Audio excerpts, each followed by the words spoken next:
¿Qué tal, queridos amigos? Bienvenidos a este espacio. Como ya habíamos platicado, vamos por nuestra segunda parte, hablando acerca del Maestro Jesús de Nazaret. Y bueno, Paquito, en este programa quisiera, Edgarín, adentrarnos un poco en el tema de cómo Jesús veía la feminidad como tal, ¿no? O sea, de una manera muy global, para tomar varios puntos que sean importantes como referentes y también comentar acerca de la última cena o el cenáculo. Ok, Gracias, perfectísimo. Paquito. No, muchas gracias a ti, Fer. Gracias, Edgar, y gracias a tu audiencia. Pues sí, nos quedamos hablando un poquito acerca de Jesús de Nazaret y el día de hoy vamos a tratar de darle algo de continuidad.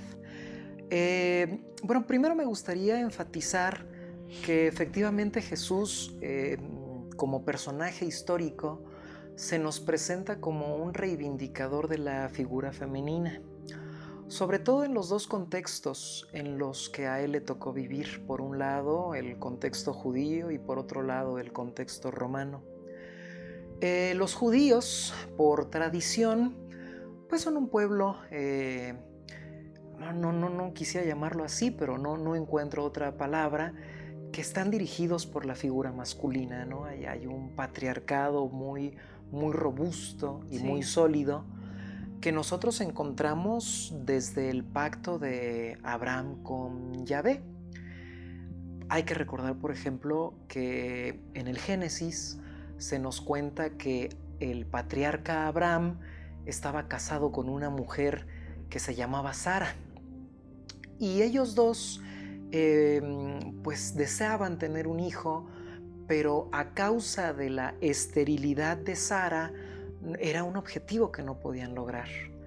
Se dice que cuando Abraham tenía 80 años y Sara tenía 70 años, Sara le dijo: yo sé que para ti tener un hijo es muy importante, entonces por esa razón te voy a permitir que tengas relaciones sexuales con mi sirvienta egipcia Agar.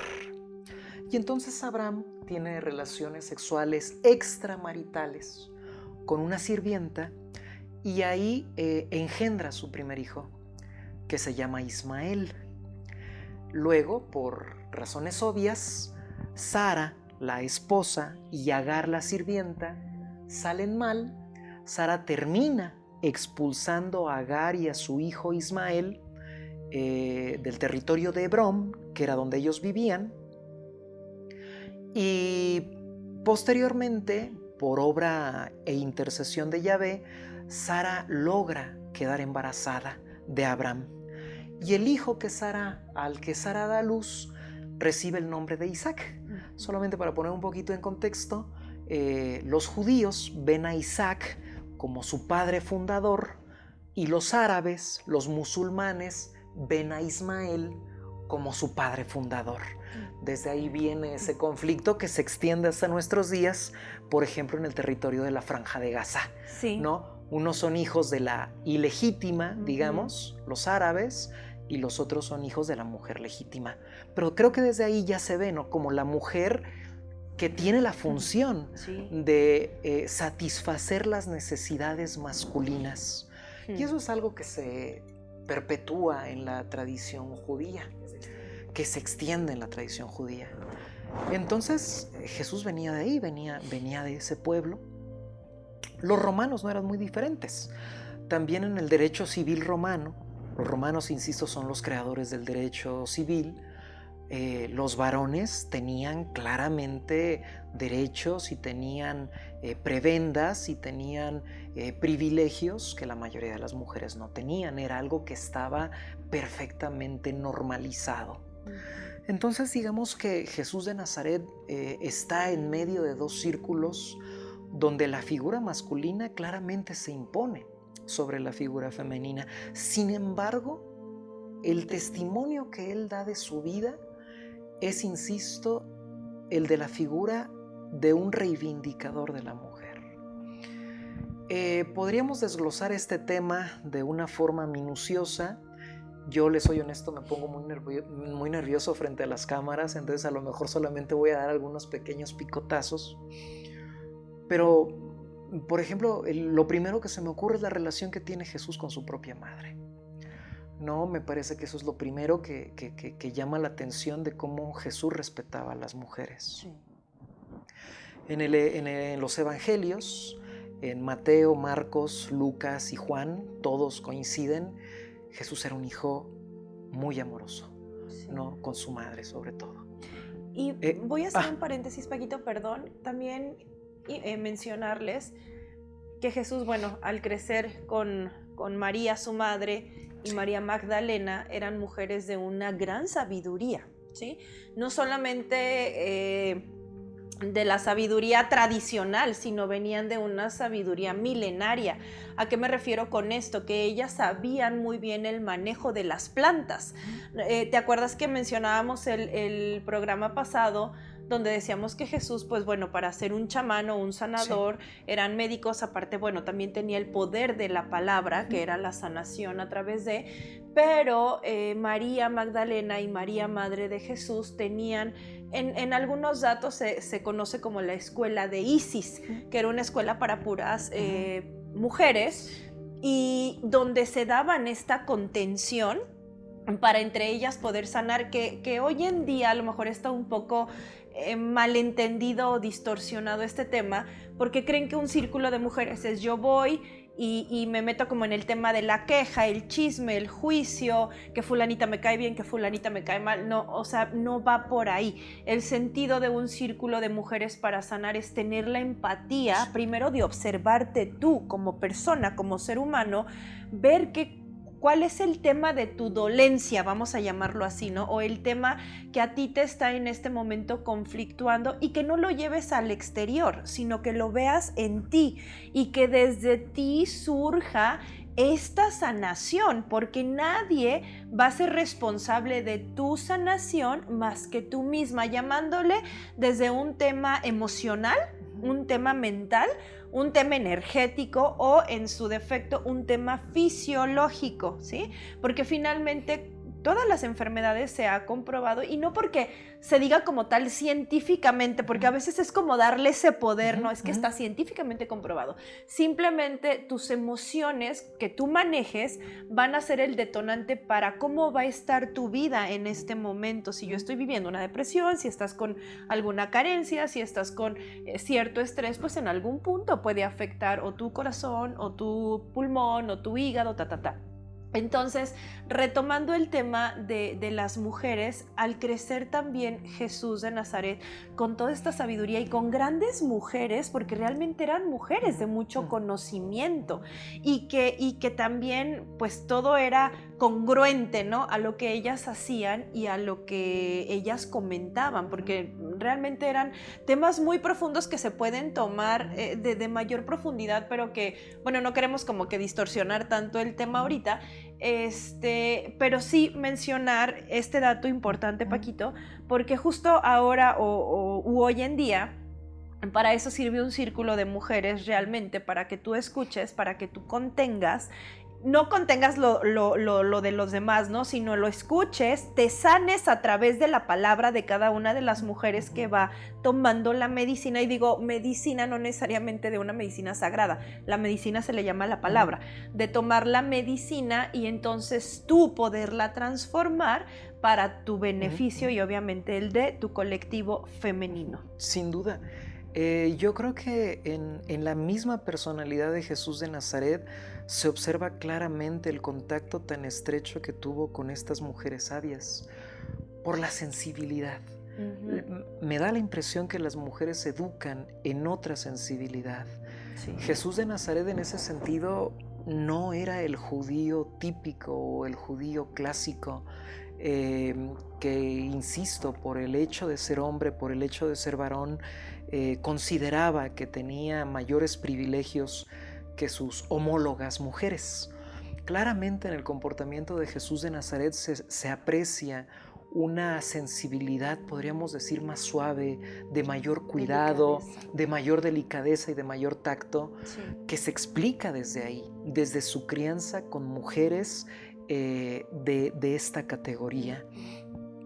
Entonces yo creo que es eso, ¿no? El primer contacto con María nos habla mucho de la buena estima o del buen aprecio que Jesús tenía por la mujer. Pero no es la única mujer importante. No. En el caso de la vida de Jesús hay muchas otras. Bueno, María Magdalena es otra de ellas. Y más o menos también aparece, a mí algo que me llama mucho la atención, Fer, es que si nosotros revisamos los últimos momentos de la vida de Jesús, sobre todo sus últimos momentos, nos damos cuenta que las mujeres tuvieron un papel crucial y determinante en la forma como nosotros entendemos el cristianismo todavía en la actualidad. Mira, a Jesús, se nos dice la tradición cristiana, se le aprende un jueves por la noche, ¿sí? El jueves por la noche él tiene una última reunión con sus apóstoles. Al ratito, si quieres, hablamos un poquito sobre eso. Pero después de eso, sabemos que él es traicionado por uno de sus discípulos, Judas Iscariote, que le da información al Sanedrín. Aquí déjenme hacer una pequeña ruptura en mi discurso, porque creo que esto lo tengo que poner muy en contexto. Sí. En el año 33 de nuestra era, el año de la crucifixión de Cristo, Octavio Augusto ya había fallecido y el emperador de Roma se llamaba Tiberio. Tiberio era el emperador de Roma. Judea, como mencioné hace unos momentos, era un protectorado particularmente difícil, porque los judíos asumían que ellos no podían pertenecer al Imperio Romano, porque esa era una manera de violentar el pacto con Yahvé. Entonces, durante toda la vida de Jesús, los judíos habían estado organizando movimientos sediciosos. Ellos querían separarse del Imperio Romano. Tiberio, el emperador de Roma, sabía que Judea era una zona encendida de particular conflicto, y por esa razón fue que mandó a Judea a un hombre de su entera confianza que se llamaba Poncio Pilatos, y lo mandó con la misión de pacificar el protectorado. Tú te vas ahí y tú vas a pacificar Judea. Cuando Poncio Pilatos llega a ese lugar, se da cuenta que Judea está dividida por dos grupos, o está conformada por dos grupos. Por un lado estaban los fariseos, los judíos llamados fariseos, y por otro lado estaban los denominados judíos saduceos. Los fariseos eran el pueblo judío en términos generales. Eran los judíos, eran el pueblo llano. Los saduceos eran la casta sacerdotal, eran los sacerdotes, eran los que lucraban con la religión judía. Llega Poncio Pilatos a Judea y lo que se encuentra es que los saduceos están enojadísimos con un tal Jesús de Nazaret. Poncio Pilatos se entrevista con ellos y les dice: ¿pero qué les hizo este hombre para que lo odien tanto? Si es un carpintero, usa el cabello largo, trae sandalias de cuero, es un hombre humilde, ¿qué les hizo a ustedes? Y él les dice: es que Jesús de Nazaret, este joven rabino, se está declarando el Hijo de Dios. Y Poncio Pilato se queda así como: ¿pero y eso qué? Insisto, él era romano, él no entendía eso. Para Poncio Pilatos eso no era un crimen. Sin embargo, los saduceos lo ponen entre la espada y la pared, porque le dicen: tú nos tienes que demostrar que Roma está de nuestro lado. Y si tú no castigas a Jesús, nosotros tenemos la suficiente influencia para que todo el pueblo de Judea se vuelque en tu contra. Y entonces ahí como que le cortan su margen de acción. Los saduceos entran en contacto con uno de los discípulos de Jesús de Nazaret que se llamaba Judas Iscariote. Y le dicen: a cambio de que tú nos des información de su paradero, nosotros te vamos a dar una bolsita con 30 monedas de plata. Y Judas Iscariote les dice, ¿saben qué? Nosotros todas las noches vamos a rezar a un monte que se llama el Monte de los Olivos.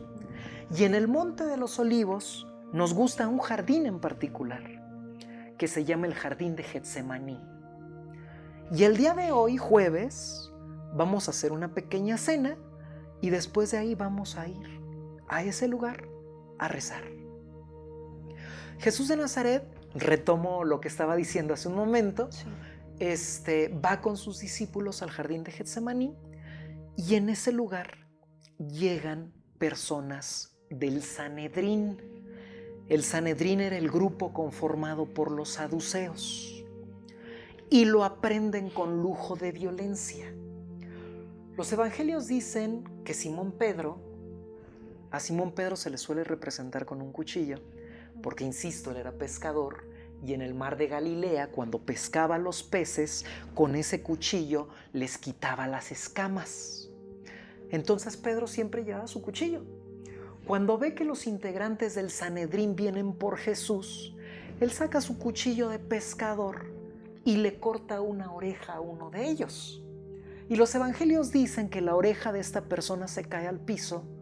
Jesús detiene a Pedro, le dice, baja el arma, porque el que a hierro mata, a hierro muere, ¿sí? Se agacha, toma la oreja de esta persona, se la coloca en su lugar y la oreja vuelve a quedar ahí, ¿no? Y a pesar de que el Sanedrín ve que Jesús obra ese milagro, lo capturan y lo llevan ante sus propios tribunales. Los saduceos en la madrugada interrogan a Jesús, desvelado, golpeado, con muchísimas, digamos, trampas legales. Y le preguntan, ¿acaso tú te has autodenominado el Hijo de Dios? Y él les dice, pues, que para qué les miente, que sí es verdad. Y entonces los saduceos se rasgan las vestiduras. Y los saduceos, Fer, hay que recordarlo, eran una autoridad eclesiástica, eran una iglesia. Es decir, no tenían la potestad o la facultad de condenar crímenes. Ellos condenaban pecados. Entonces lo que hacen los saduceos es que como ellos no podían castigar físicamente a Jesús, como ellos no podían asesinarlo, lo llevan ante Poncio Pilatos, que es la autoridad civil, quien sí tiene ese poder. Hay que recordar, Fer, que todos los apóstoles de Jesús se dieron a la fuga, salvo uno, incluso Pedro. Pedro se había comunicado con Jesús de forma secreta y le había dicho horas antes, Maestro, yo siempre voy a ir a donde tú vas. Y Jesús le había advertido, yo en verdad te digo que me habrás negado 3 veces antes de que cante el gallo. Y cuando Pedro está viendo tras bambalinas el juicio arbitrario que se lleva en su contra, cuando ve que lo condenan, que lo llevan ante Poncio Pilatos, Pedro se siente mucho miedo. Y hay gente afuera del tribunal que lo empieza a reconocer y le dice, yo te conozco a ti, tú eres de los hombres de Jesús de Nazaret. Y él lo niega 3 veces y se da la fuga y escucha el canto del gallo. Y por esa razón es que la tradición iconográfica del cristianismo, las pinturas del cristianismo, Fer, suelen representar a Simón Pedro con surcos en las mejillas, porque se dice que se arrepintió de tal manera que lloró tanto que sus propias lágrimas le abrieron la piel. Todos los apóstoles de Jesús se van. Los saduceos llegan con Jesús ante Poncio Pilatos y le dicen, nosotros te exigimos que le des un castigo ejemplar. Y Poncio Pilatos no quiere hacer eso. Y de hecho las escrituras nos dicen que Poncio Pilatos intentó salvar a Jesús, su vida, 2 veces. La primera, adelantando un gesto que los romanos tenían con el pueblo judío en la temporada de Pascua. Cuando se llegaba la Pascua judía, los romanos, Fer, liberaban a un prisionero judío como gesto de buena voluntad. Y entonces Poncio Pilatos les dice a los saduceos y a la muchedumbre que estaba debajo del balcón donde los atendía: les voy a adelantar su Pascua. Tenemos dos candidatos para la liberación. Por un lado está Barrabás y por otro lado está Jesús de Nazaret. Barrabás estaba prendido, Fer, Edgar, porque había matado a un soldado romano a mano limpia. Poncio Pilatos estaba segurísimo de que la gente iba a votar por la liberación de Jesús. Pero, para su sorpresa, la gente comienza a gritar el nombre de Barrabás. ¡Queremos que liberes a Barrabás! Y Poncio Pilatos lo tiene que dejar ir a este asesino. Y deja a Jesús. Y los saduceos continúan con su insistencia. ¡Mátalo! Sí. Y Poncio Pilatos lo quiere liberar, lo quiere salvar, una segunda ocasión. Y les dice: ¿saben qué? Solamente lo voy a azotar. Manda a Jesús de Nazaret a un patio que tenía por ahí detrás. Les dice a los romanos que les den 200 azotes en la espalda. Los romanos lo despojan de sus vestiduras, le ponen una capa llena de pulgas, le confeccionan una corona de espina y le dan un cetro y se empiezan a burlar de él porque es el rey de los judíos. Lo dejan completamente magullado, pero lo llevan con Poncio Pilatos, maltrecho, golpeado, con sangre, moretones por todos lados. Y Poncio Pilatos camina al balcón donde está atendiendo a su audiencia y les dice en latín: ecce homo, aquí tienen a su hombre. Los saduceos ven a Jesús en lamentables condiciones, pero no se resignan y le dicen: no es suficiente, queremos que lo crucifiques. Y Poncio Pilatos lo que dice nada más es: ¿saben qué? Yo me lavo las manos. Yo no quiero que la muerte de este hombre recaiga en mi conciencia. Pero para no quedar mal con los saduceos, Poncio Pilatos les presta una legión del ejército romano para que hagan con Jesús lo que ellos quieren. Y entonces, Fer, Jesús atraviesa el Vía Crucis, el camino de la cruz, el camino del Calvario. Hay una mujer en este trayecto que es una mujer importantísima, porque todos los judíos, saduceos, fariseos, y romanos están viendo el castigo de Jesús con absoluta indiferencia. Ven que va ese hombre maltratado con la cruz a cuestas y nadie lo auxilia. Hay un hombre que lo auxilia, que se llama Simón, pero lo hace obligado por los soldados romanos porque ven que Jesús ya no llega hasta la cúspide del monte. La única persona, Fer, que ayuda a Jesús en el trayecto del Calvario es Verónica, Santa Verónica. Es una mujer que ve el martirio de Jesús, se cuela entre los soldados romanos, lleva un manto pequeño, empieza a secar el sudor y la sangre del rostro de Jesús. Los soldados la apartan y cuando ella se queda con el manto en sus manos, resulta que el rostro de Cristo está marcado ahí. Verónica. De hecho, por ejemplo, a las personas que les gustan los toros, Fer, a mí no me gusta la tauromaquia, ni mucho menos, pero por ejemplo hay una suerte en la tauromaquia que se llama la Verónica, en la que el torero pone el capote delante del toro, como lo hizo Verónica delante del rostro de Jesús, y luego jala la capa hacia atrás, ¿no? Se le llama así la Verónica por Santa Verónica. Es la única mujer en el Vía Crucis, la única persona que auxilia a Jesús. Cuando termina el Vía Crucis, hay que recordarlo, a Jesús lo crucifican en la cúspide de un monte que se llamaba el Monte Gólgota, también conocido como Monte Calavera o Monte de la Muerte. Jesucristo es asesinado en medio de dos ladrones, el ladrón bueno y el ladrón malo. El ladrón bueno le dice que por favor se acuerde de él cuando esté en su reino. Jesús voltea a verlo y le dice: en verdad te digo que esta misma tarde tú estarás conmigo sentado a la derecha del Padre. El ladrón malo se burla de ellos y le dice a su compañero: pero ¿cómo vas a creer en este hombre? Si fuera el Hijo de Dios, se bajaría de la cruz y nos salvaría a nosotros. Y en ese momento llega un cuervo, se posa en la cruz del ladrón malo y le saca los ojos a picotazos. Jesús muere. Y las únicas personas, esto también me parece un símbolo clarísimo de la relación de Jesús con la mujer, las únicas personas que permanecen al pie de la cruz son su mamá, María. José ya había muerto muchos años atrás. Son Magdalena, sí, que está llorando de forma abundante, y es el apóstol Juan, el discípulo más amado, que, si quieren lo comentamos más al ratito, iconográficamente suele ser representado con facciones femeninas, ¿sale?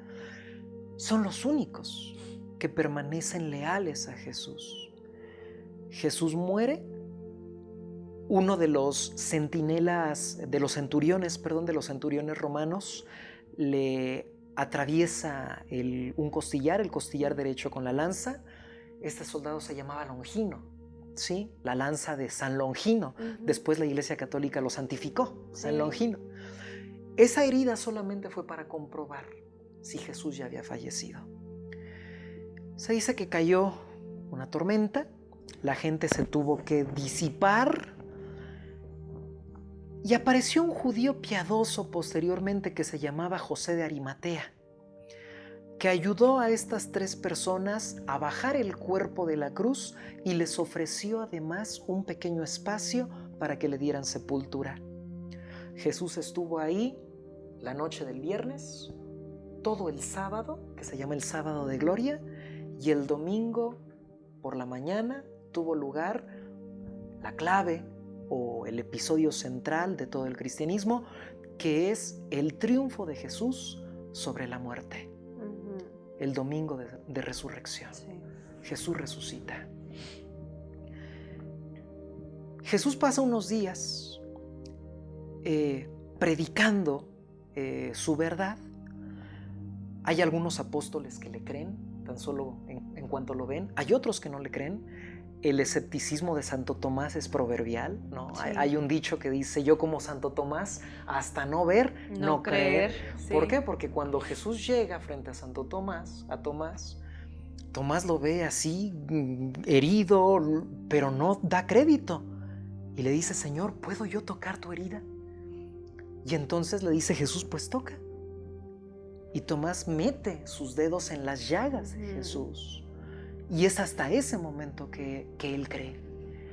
Y después de que Jesús hace sus últimas predicaciones, él asciende al firmamento. Y ojo, las únicas 2 personas que según la tradición cristiana no dejaron ningún cuerpo material en descomposición en la tierra, sino que ascendieron al firmamento, fueron él y su madre. La Asunción de la Virgen María fue la única persona lo suficientemente pura para que sus restos mortales no quedaran en este plano.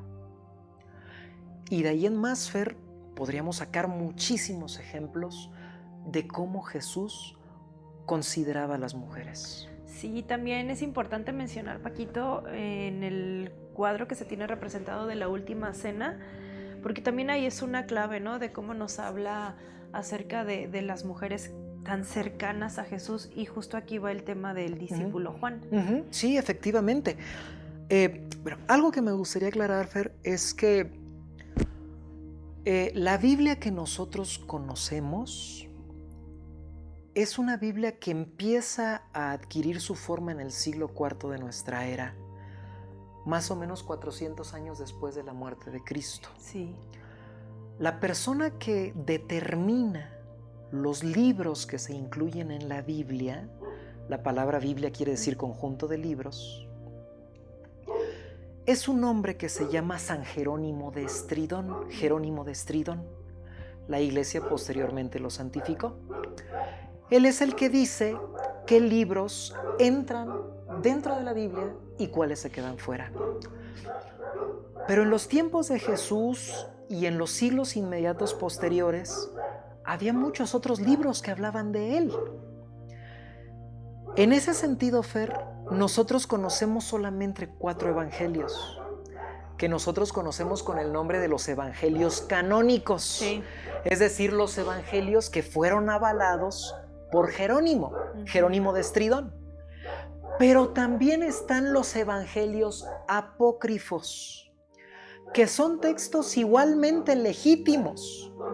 Lo único que sucedió es que cuando Jerónimo de Estridón los leyó, le pareció, según su criterio personal, que no coincidían con los evangelios de Mateo, Marcos, Lucas y Juan, y por eso decidió desecharlos. Afortunadamente, muchos de esos evangelios apócrifos han llegado a nuestras manos. Son muchos. Hay uno en particular que se llama el Evangelio de San Felipe. El Evangelio de San Felipe es un evangelio apócrifo, no está en la Biblia, pero se puede consultar por otros canales. Y en el Evangelio de San Felipe, nosotros vemos con mucha claridad que Simón Pedro no era el discípulo predilecto de Jesús. El discípulo predilecto de Jesús ni siquiera era un hombre, era una mujer, era María Magdalena. Y en este mismo evangelio se nos dice que Simón Pedro tenía envidia de la relación tan cercana y tan estrecha que había entre Jesús y María Magdalena. Y por esa razón se dice que la iglesia cristiana, Jesús no la quiso fundar sobre Pedro, sino que la quiso fundar sobre María Magdalena, pero que hubo como una especie de complot alrededor de esta figura femenina que a lo largo de los años la fue desplazando hasta quedar prácticamente sepultada. Lo que tú comentabas, hay una pintura conocidísima, seguramente toda tu audiencia la conoce, La Última Cena de Leonardo da Vinci. Está prácticamente en todos los comedores de las casas mexicanas. Solamente por hacer algunas referencias históricas de esta pintura, esa pintura fue elaborada a lo largo de 3 años, entre 1495 y 1498. Fue elaborada por Leonardo da Vinci, un pintor renacentista, en una pared que se encuentra todavía en la actualidad en un convento dominico, que se llama Convento Dominico de Santa María de la Gracia. Ahí se encuentra La Última Cena. Es una pintura que técnicamente, dicen los entendidos, no estuvo muy bien pensada, porque es una pintura que originalmente se hizo con óleo, con pintura en aceite, sobre una cobertura de yeso. Entonces eso hizo que desde muy pronto se fuera desgastando y a lo largo de más de 600 años ha requerido de muchísimas restauraciones. Pero la imagen original se conserva. Y en ese lugar, nosotros lo que presenciamos es una imagen de las 3 imágenes posibles que Jesús tuvo con sus discípulos al final de su vida. En la última reunión que Jesús tuvo con sus discípulos esa noche de jueves, la Biblia nos refiere 3 escenas.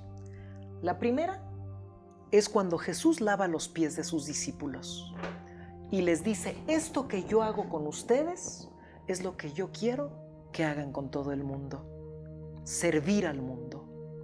La segunda escena que Leonardo da Vinci pudo haber representado fue la institución de la Eucaristía, ¿sí?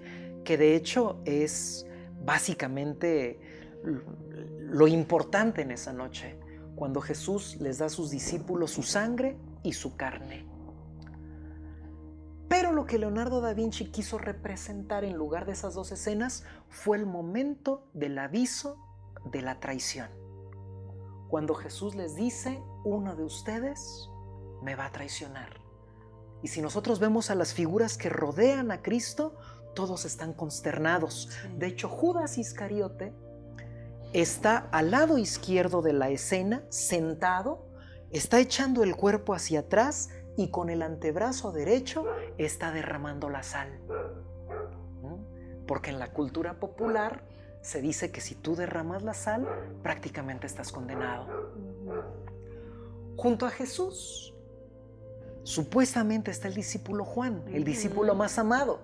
Pero si tú comparas su semblante con todos los otros apóstoles, te das cuenta que es el único que no tiene barba y que no tiene rasgos masculinos. Y por eso se dice que lo que Leonardo da Vinci trató de representar es que ahí no estaba el apóstol Juan, ahí estaba María Magdalena. Ella era la que estaba junto a Jesús. Y si tú ves a las espaldas de este Juan o de esta María Magdalena, encuentras a un hombre calvo, de barba larga, que es Simón Pedro, que está deteniéndole el hombro a esta mujer o a esta supuesta mujer, y atrás está guardando su famoso cuchillo. ¿Sí? El cuchillo con el que le quitaba las escamas a los peces, el cuchillo con el que cortó la oreja del miembro del Sanedrín y el cuchillo probablemente con el que degolló simbólicamente a María Magdalena, a la mujer. Y por eso es que a partir de ahí, la Iglesia cristiana, lamentablemente hasta nuestros días, bueno, los católicos, déjame decirte que estamos un poco más atrasados en eso, porque hay otras manifestaciones de cristianismo que han tratado de darle su lugar a la mujer desde tiempo atrás. Los católicos estamos todavía muy atrasados en eso. Pero el cristianismo quedó marcado como una doctrina masculina. Sí, y la figura de la mujer se quedó ahí a la deriva. Sí. Y también ver la importancia actualmente, Paquito, de cómo se ha tomado este tema del feminismo, ¿no? Que ha sido muy distorsionado, ha sido mucho tema de debate, porque lejos de que las mujeres se unan justo en amor, en armonía, en pacificación, es un tema de guerra, de lucha, de, vamos a ponerle una neurosis e histeria colectiva, donde es una lucha entre quién es mejor y quién es peor, entre quién puede más y quién menos, y creo que por ahí no va el mensaje. ¿Sí? El mensaje, en teoría, de la mujer ser escuchada es desde un tema de entrar en esta conjunción y ser unidad, ¿sí? Entre la mujer y el hombre, y que ninguno va a ser mejor que el otro. Finalmente es la parte neutra, ¿sí? Porque finalmente necesitamos el equilibrio. El hombre obviamente tiene una función como la tiene la mujer, y sin el hombre y sin la mujer no va a haber que una vida, independientemente del acto, ¿no? Estamos hablando que la mujer es el canal, y obviamente se necesita también de lo masculino para poder dar esa vida. Sí. Entonces, se ha distorsionado muchísimo el tema de... Hoy en día escucho a muchas mujeres, a muchas jovencitas, y de verdad digo, no, es que el tema no es que yo vaya y te declare la guerra a ti, o te diga que por qué me mataste, o que por qué me violaste, ¿no? Creo que son temas demasiado, pues sí, obviamente conflictivos, pero que se han ido completamente distorsionando, porque desde la guerra no vas a encontrar la paz. Y tú lo mencionaste hace rato, ¿sí? Como cuando le corta la oreja, obviamente caos va a generar más caos, siempre, guerra siempre, más guerra. Siempre. Entonces, si lo vemos desde el tema del amor, creo que se puede hacer del amor y la unidad y del perdón. Se puede hacer un cambio completamente diferente. Entonces, sí son temas, obviamente, si nos metemos en esto de la feminidad, pues es también otro tema fuera de, pero dentro de lo que estamos hablando acerca de María Magdalena, de María, la madre de Jesús y de los discípulos o de sus apóstoles, obviamente encontramos un tema donde todos tenían su lugar, ¿sí? Y donde a todos, desde su lugar, hombre o mujer, tenías justo esta parte de equilibrio y de, exacto, de igualdad. Ni tú ibas a ser mejor, ni yo iba a ser mejor. Todo era en armonía y en paz. Entonces creo que es un mensaje bien profundo para todos, porque desde cuándo estamos peleando por ser mejores que otros, o porque la mujer ahora es la guerrera y la proveedora. Sí, hay hombres que de igual manera son unos fregones por mantener una casa donde están solos con los hijos, y donde hay mujeres fregonas donde están solas manteniendo a sus hijos y un hogar. Entonces, ¿dónde está la separación, no? Pero creo que es un tema muy profundo que debemos realmente indagar cada quien de manera muy personal. ¿Qué tanto estamos dando desde la paz, desde el amor, o qué tanto estamos provocando que se genere más guerra, más caos? Porque esto que tú nos hablaste hoy es sumamente importante para tener un equilibrio, una armonía en el colectivo, porque al final de cuentas somos uno todos, y lo que a ti te genere un mal, en algún punto a mí me va a caer, en lo que a ti te genere un bien, en algún punto a todos nos va a beneficiar. Entonces sí es indagar, hacer una pequeña pausa y ver hacia dónde me estoy yendo yo como persona y qué estoy aportándole a mi colectivo. Y obviamente esta sabiduría de Jesús que nos ha dejado por milenios, pues obviamente tomar, aunque sea una pizquita, ¿no? Y tratar de llevarla a nuestra vida diaria con nuestras personas que nos rodean, y tratar obviamente de ser mejores personas. Sin duda. Paquito, no sé si gustes agregar algo para dar cierre a este programa. Edgarín. Creo que sobre lo que nos estaban comentando, hablando de la igualdad que nos estaba comentando el profe, y de la igualdad que ahora vemos en la sociedad, creo que también es importante recalcar que creo que también para que pueda existir como esa igualdad de ambos lados, o que se pueda lograr esa igualdad que a lo mejor tanto jóvenes como mujeres están buscando, que se tenga esa igualdad, creo que también va mucho esta parte del amor, ¿no? Tanto personal como, pues obviamente hacia la, en el caso de nosotros los hombres, a la mujer, ¿no? Y de la mujer hacia el hombre. Creo que también hay mucho, está como muy presente esta parte del rencor, de la división de el porque tú eres hombre o porque yo soy mujer, ¿no? O al revés, ¿no? Porque tú eres mujer y porque yo soy hombre. Creo, o a lo que yo he visto, es que últimamente ya no se tiene como esa visión de el yo me amo, el yo me acepto, el yo me represento, sino creo que se le da ahora ya más importancia a la repercusión que se tiene, ¿no? Como a lo negativo. Es lo que yo le comentaba lo que yo platicaba con un licenciado también en filosofía. Últimamente ya nosotros le hemos dado más importancia a las cosas negativas, a lo malo, a lo que sucede, que nos puede traer conflictos, que a lo que nos puede traer un bien. Entonces creo que también puede ser eso una base para que estos conflictos estén distorsionando, como lo dices tú, Ma. Y creo que también es necesario que nosotros como personas, como seres individuales, cambiemos esa visión de ver las cosas negativas y mejor pensar en lo positivo. Y obviamente saber que lo negativo es parte de, para poder tener un crecimiento personal y social, ¿no? Sí, sin duda. Me llama mucho la atención esto que comentas, Edgar, porque, por ejemplo, en la figura de Cristo yo lo veo con mucha claridad. Hay personas que piensan en la figura de Cristo como si fuera la representación del conservadurismo, de la opresión de la mujer. Eso, digamos, que son los seguidores de Jesús quienes han hecho esas distorsiones, fanáticos, ¿no? Ese fanatismo. Sí. Jesús era otra cosa. Jesús, si se rescatara el ejemplo de Jesús, las cosas serían muy distintas.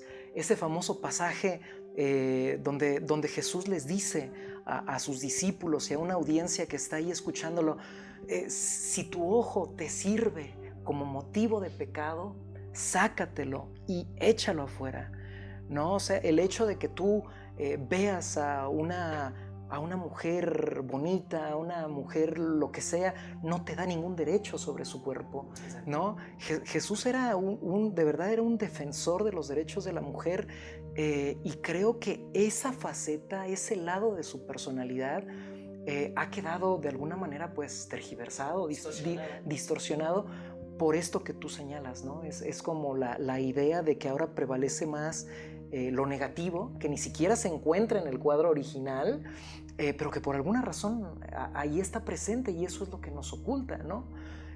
Yo nada más quisiera decir eso, que Jesús es un reivindicador de la figura femenina y que si nosotros nos acercáramos a su figura de forma directa, a su pensamiento de forma directa, muy probablemente nos veríamos obligados a replantearnos las funciones que en la sociedad desempeñamos tanto los hombres como las mujeres. Totalmente, Paquito. Totalmente. Pues muchas gracias. La verdad es que cerramos con un programa bastante interesante que nos pone a pensar hacia dónde nos vamos a dirigir como seres humanos, ¿no? Como ser individual y sobre todo con esta conciencia, porque creo que los mensajes no solo nos han llegado de Jesús, del Maestro Jesús, nos han llegado de diferentes pensadores, de diferentes fuentes, hasta de libros, donde nos dicen cómo llevar una vida sin violencia, sin tanto caos, y obviamente en el respeto radica también el cómo yo me respete para respetarte a ti y a ti, ¿no? Sí. Si yo no me respeto, si yo no me amo, entonces ¿qué voy a generar? Entonces, bueno, pues prácticamente aquí cerramos. Muchísimas gracias, que pasen un excelente fin de año. Un fraternal abrazo, Paquito. Muchísimas gracias, Edgar. Muchas gracias por estar aquí presentes y nos vemos el siguiente año con nuevos programas. Hasta pronto.